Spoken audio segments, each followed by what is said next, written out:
તો આપણે 2 ટમેટા લીધા છે, 1 ડુંગળી, 2 મરચાં ને આદુ ને. હેલો મિત્રો, કેમ છો બધા? મજામાં ને? તો મજામાં જ રહેવાનું છે. સ્વાગત છે તમારું બધાનું મારા નવા બ્લોગમાં. તો આજે આપણે બનાવવાનું છે ટેસ્ટી ગાંઠિયાનું શાક, મસ્ત અને મસ્ત રીતે બનાવવાનું છે. તો બના રહેજો મારા વિડીયોમાં. આપણે બધી તૈયારી પણ કરી લીધી છે ને જો આપણે 2 ટમેટા લીધા છે, 1 ડુંગળી, 2 મરચાં ને આદુ ને લસણ ને કોથમરી ને એટલા ગાંઠિયા ને દહીં ને એવું લીધું છે. તો આપણે પેલા છે ને આદુ લસણ ને મરચાંની પેસ્ટ કરી નાખવાની છે. આપણે આ મિક્સર જારમાં લઈ લઈશું ને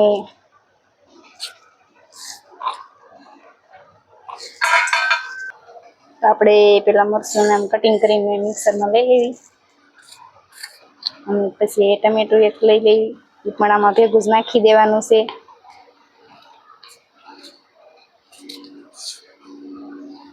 અને પછી આપણે નાખી દઈશું થોડીક કોથમરી પણ આમાં નાખી દેવાની છે ભેગી, અને ઉપરથી પણ થોડીક નાખશું.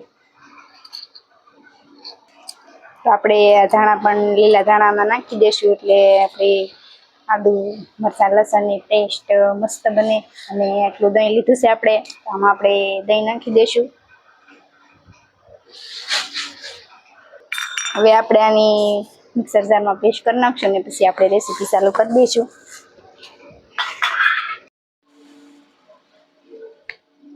તો હવે આપણે પેસ્ટ કરી નાખી છે મસ્ત, અને તમે જોઈ શકો છો. તો આપણે એક વાટકામાં લઈ લઈશું.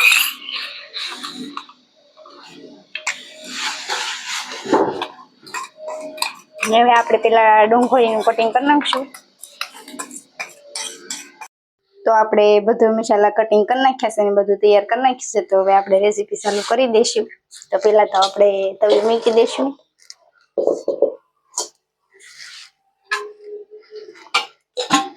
આપણે એમાં 3 પાવડા તેલ નાખી દઈશું.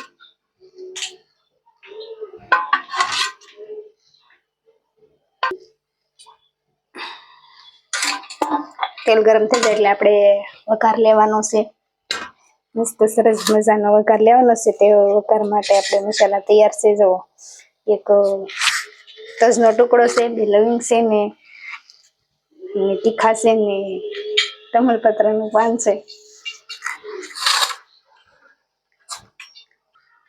આપણે તેલ ગરમ થઈ ગયું છે તો આપણે આ મસાલા નાખી દઈશું. અને પછી આપણે થોડુંક આખું જીરું નાખી દઈશું. સરસ મજાનું ફૂટી જાય પછી આપણે એમાં કટિંગ કરેલી ડુંગળી નાખી દઈશું.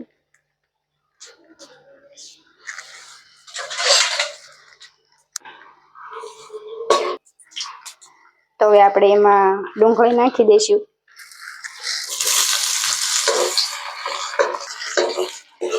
તો ડુંગળીને આપણે સરસ મજાની સડવા દઈશું.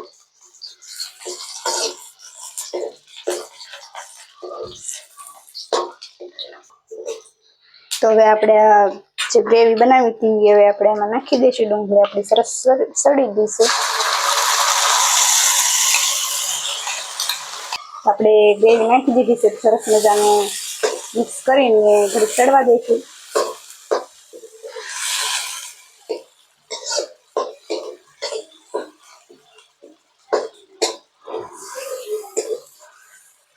તો આપણે બધા મસાલા મસ્ત પાકી ગયા છે. તો હવે આપણે લાલ ચટણીને નાખી દઈશું. તો પેલા આપણે 1 ચમચી વઘાણી નાખશું. થોડુંક આપણે ધાણા જીરું પાવડર નાખશું.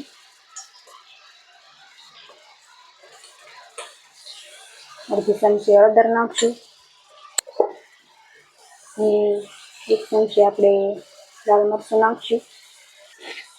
પછી આપણે આ સરસ મજાના મસાલા બધા મિક્સ કરી દઈશું અને આપણે સડવા દઈશું. તો આપણે સરસ મજાની ગ્રેવી બની ગઈ છે અને પાકી ગઈ છે. તો હવે આપણે એમાં 1 ગ્લાસ પાણી નાખી દઈશું.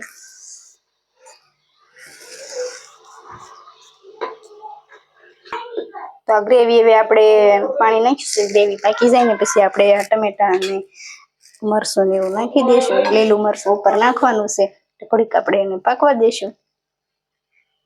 તો હવે આપણે જોઈ લઈશું ગ્રેવી આપણે ઉકળી ગઈ હોય ને પાકી ગઈ હોય ને તો આપણે ટમેટા અને મીઠું નાખી દેવાનું છે.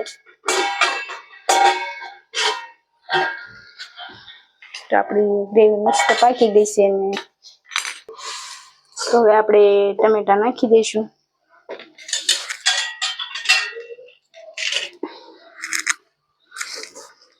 તો આપણે મોટા કટિંગ કરેલા ટમેટા લીધા થાય એ નાખી દઈશું અને મરચું નાખી દઈશું, લીલું મરચું. હવે આપણે સ્વાદ પ્રમાણે થોડુંક મીઠું નાખી દઈશું.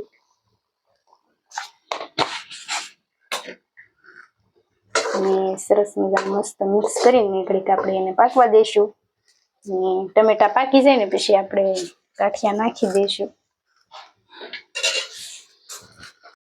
સરસ મજાની ગ્રેવી પાકી ગઈ છે ને આપણે બધા મસાલા પણ સરસ મજાના સળી ગયા છે. તો હવે આપણે એમાં ગાંઠિયા નાખી દઈશું અને મસ્ત મસાલા આપણે સળી ગયા છે. તો આપણે હવે એમાં ગાંઠિયા નાખી દઈશું. આપણે બધા ગાંઠિયા નાખી દીધા છે ને હવે આપણે એને થોડીક સળવા દઈશું, પાકવા દઈશું અને પછી આપણે એને નીચે ઉતારી લઈશું.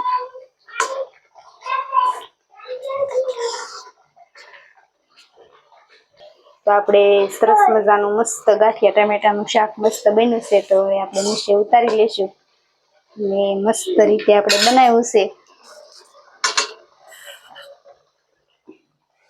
તો હવે આપણે એમાં કોથમરી નાખી દઈશું.